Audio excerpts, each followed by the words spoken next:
بعد أن تفرق المسلمون في الأندلس وتشتتوا، اجتمع العلماء وبعثوا من ينادي بالمرابطين ويستغيث بهم لمساعدتهم ضد ألفونسو الذي قرر اجتياح الأندلس المسلمة.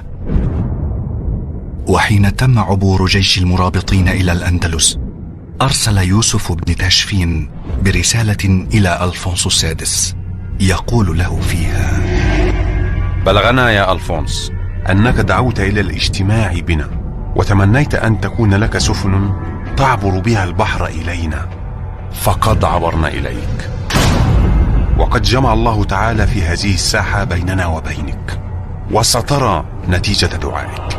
وتذكر، وما دعاء الكافرين إلا في ضلال. حينها خيره يوسف بن تاشفين بين الإسلام والجزية والحرب.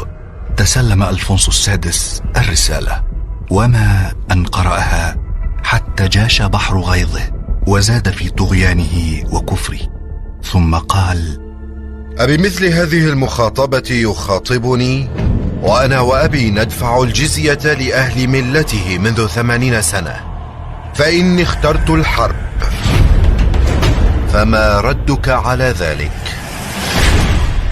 على الفور رد يوسف بن تاشفين قائلا: الجواب ما ستراه بعينك، لا ما تسمعه، والسلام على من اتبع الهدى.